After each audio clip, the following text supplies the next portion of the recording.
The New York Mets already have an Acuna. Now it seems like they're set to sign a Guerrero. We'll talk about that and also some of the top international free agents outside of Yoshinobu Yamamoto on today's edition, Locked On Mets. You are Locked On Mets, your daily New York Mets podcast. Part of the Locked On Podcast Network, your team every day.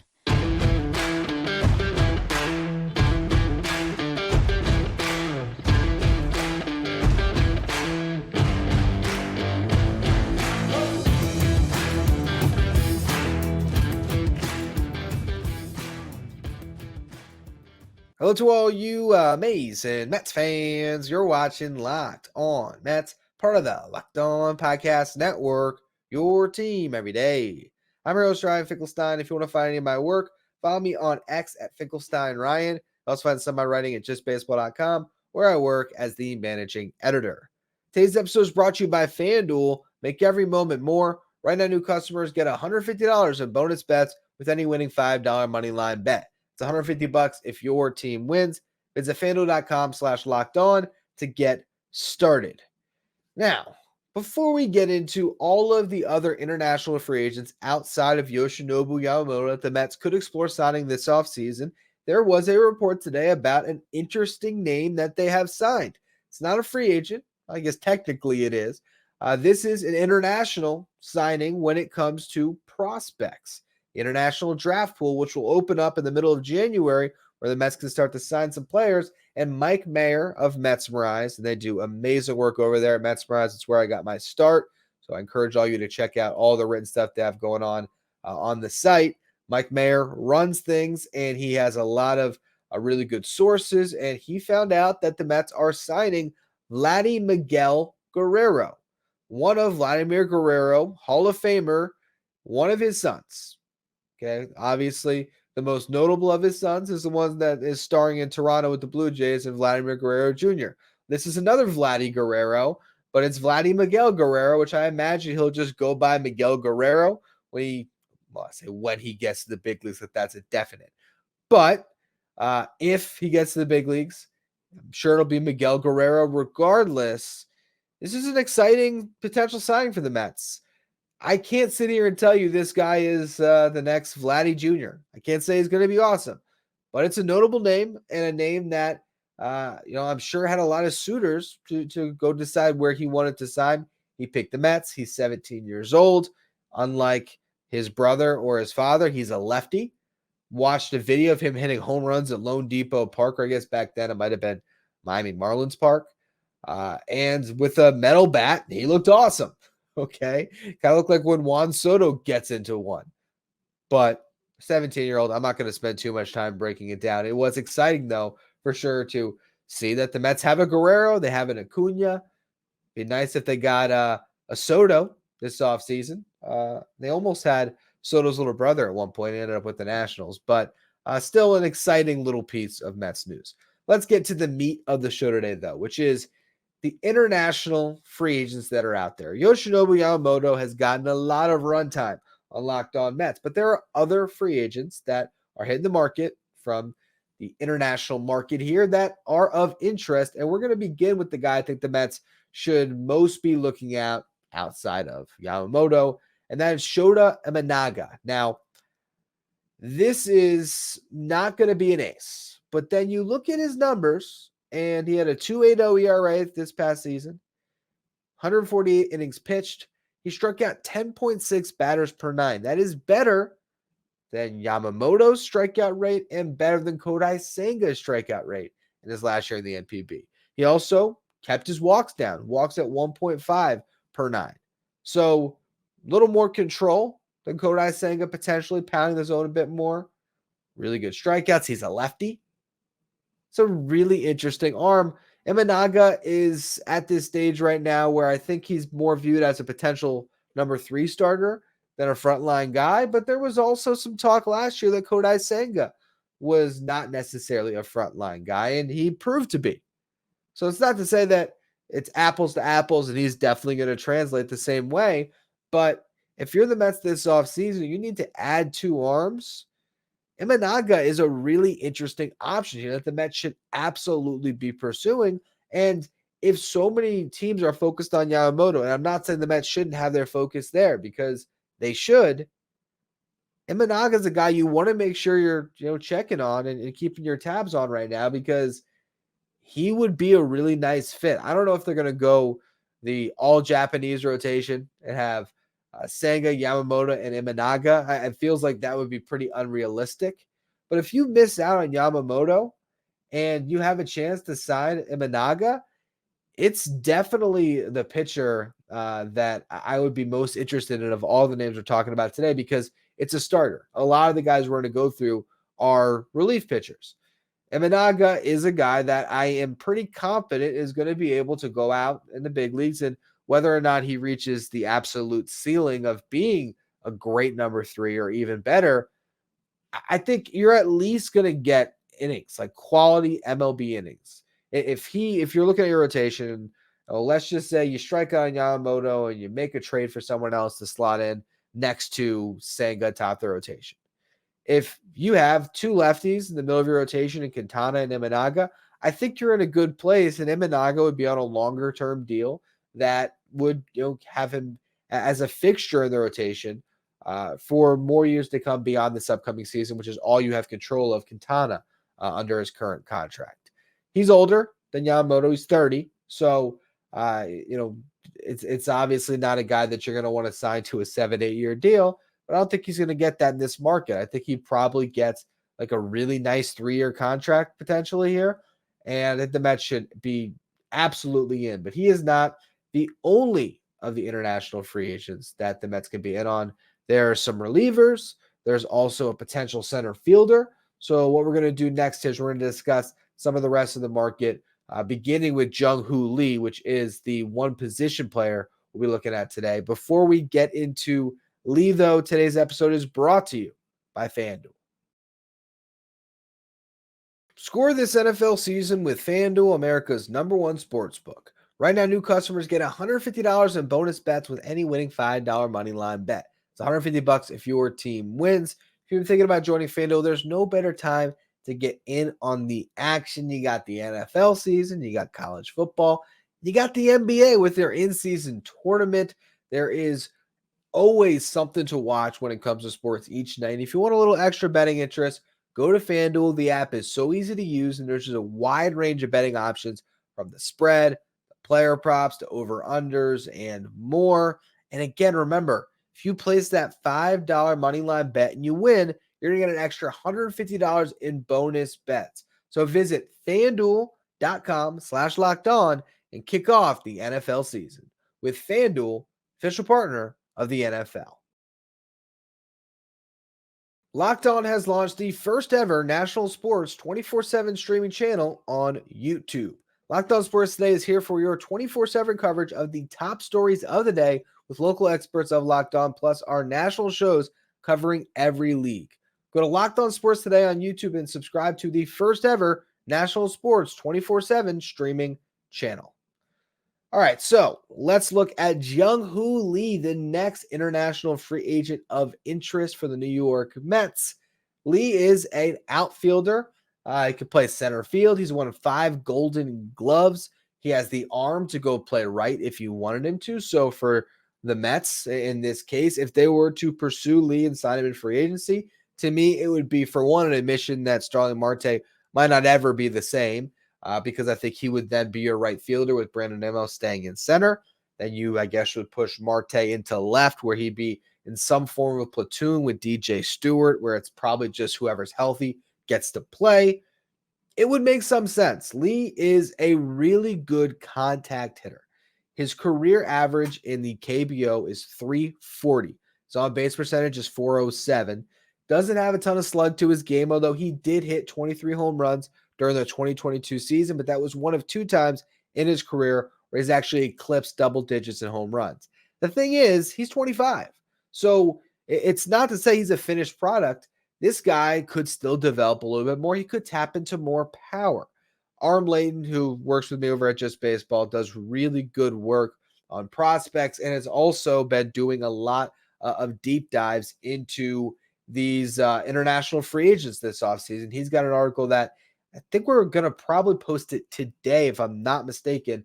So you can find that at justbaseball.com. But he sort of gets into the swing for Jung-Hoo Lee here. And what he notes that's really interesting is this is a guy that has gotten into those hitter counts where he can launch.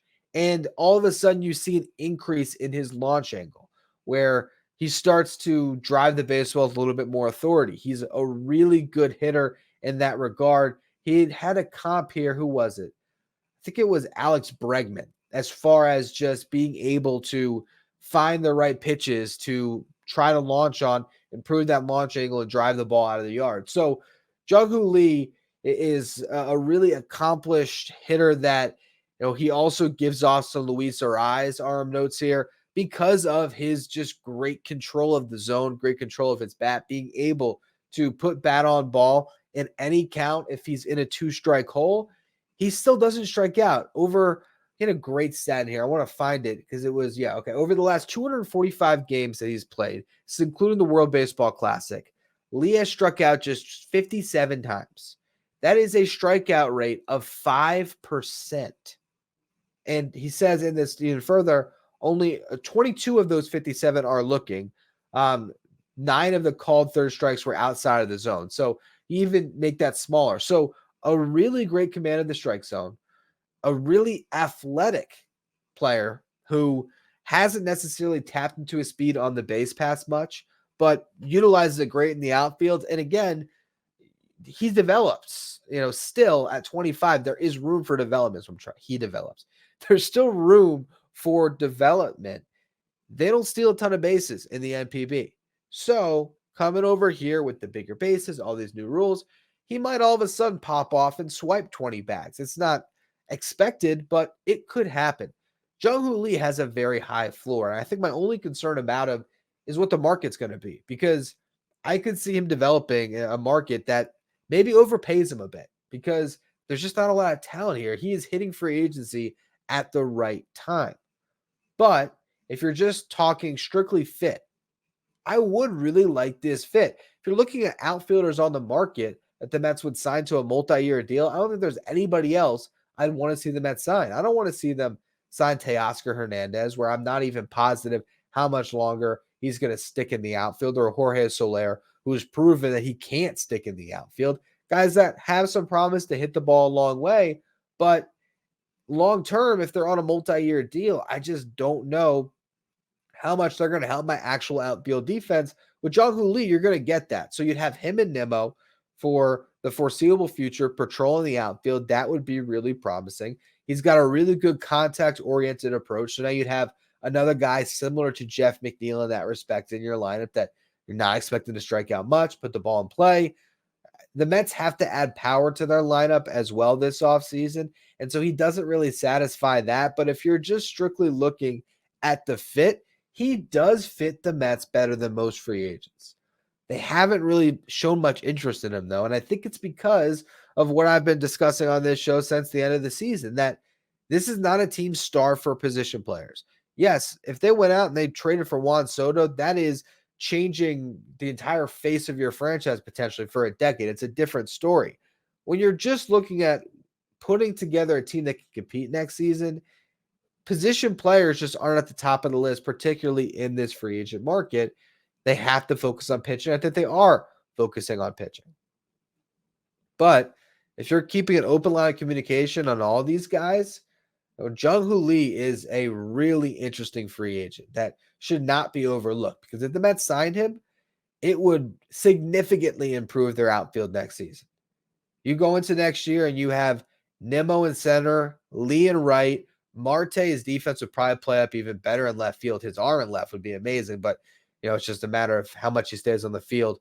With DJ Stewart, that's 4 outfielders I feel really good about, with Jeff McNeil always being able to step in at any of those positions if you absolutely need him to. It would also, in some respects, put a bigger emphasis on the competition between Ron Mauricio and Brett Beatty in the infield, because Jeff McNeil would be more likely to be sticking at second base. So those two guys would really be at each other trying to get that time at third on as much of an everyday basis as they can for whoever is the best of those guys. So it really would make the team complete in a lot of ways.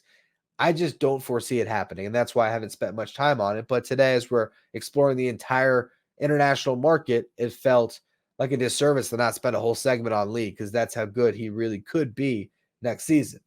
There's also a lot of relievers, though, that are hitting the market. Yariel Rodriguez is the main one we're going to talk about, but I'll break down the remainder of the pitchers on the international market in just a minute. First, though, another word from our sponsors. Become a Locked On Mets insider if you don't want to miss any of the hot stove action over the next couple of weeks.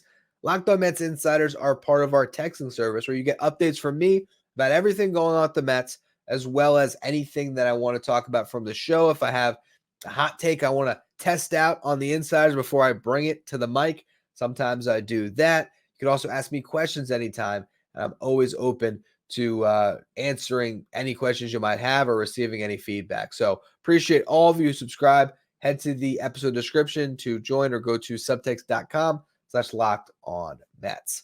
All right, let's break down the rest of the international market. We've talked about Yamamoto in the past. We talked about Imanaga and Lee.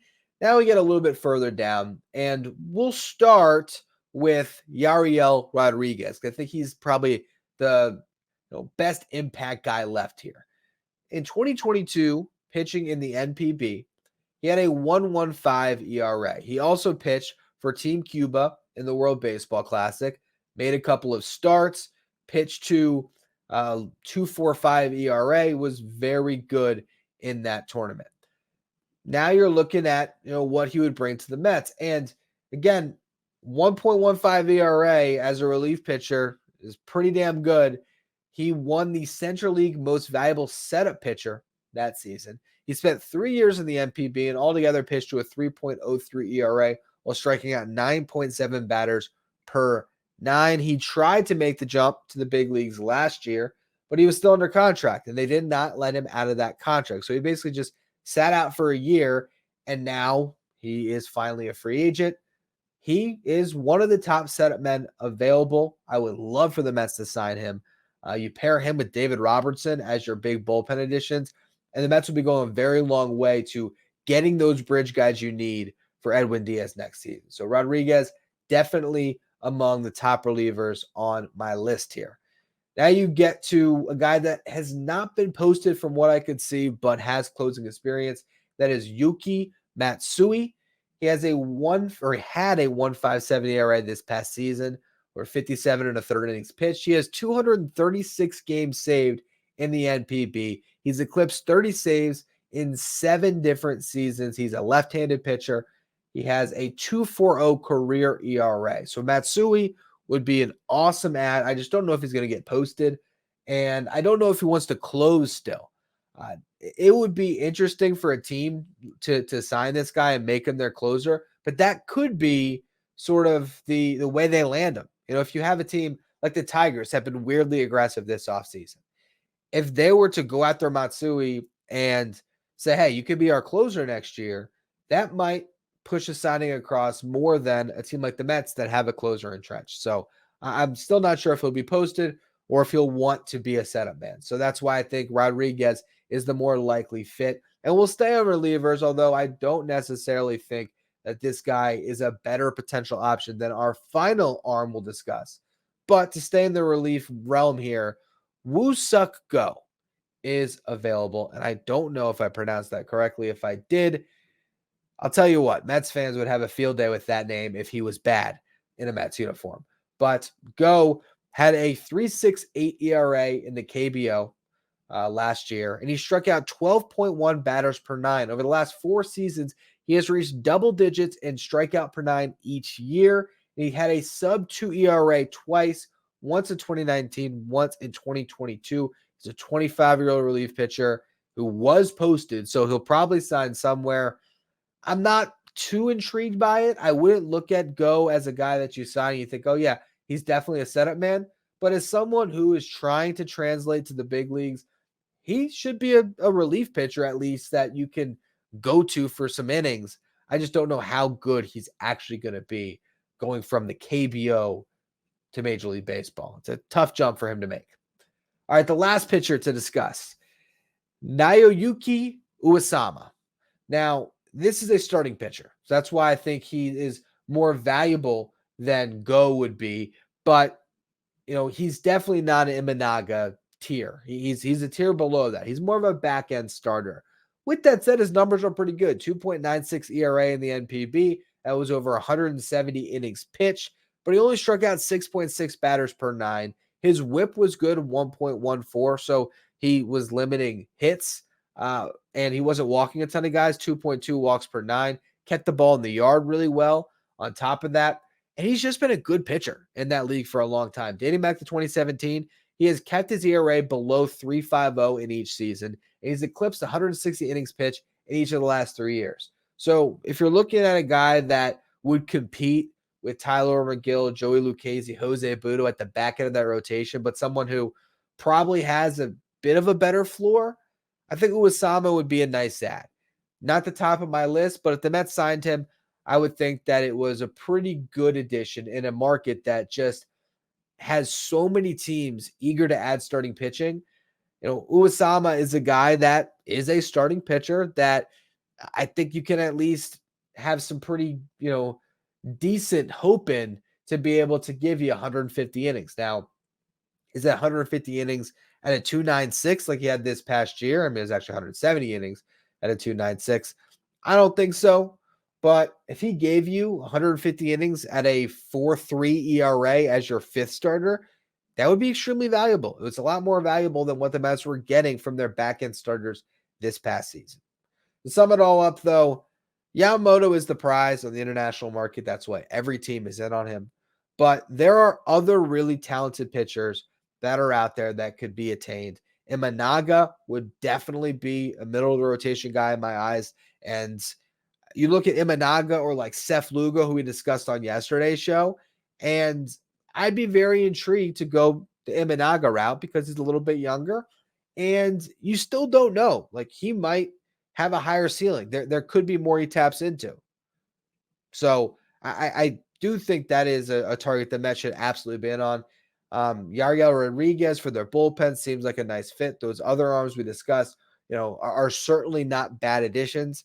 And then Jung-Hoo Lee would be a sneaky signing. I'm not anticipating it, but if the Mets went there, I think it would be a pretty smart add. So we'll see how the Mets attack the rest of free agency as far as the international market. If there are any signings outside of Yamamoto, it is certainly an opportunity when the rest of free agency is pretty weak to actually find some other talent in this market that's less proven, of course, with these guys that haven't played in the big leagues yet.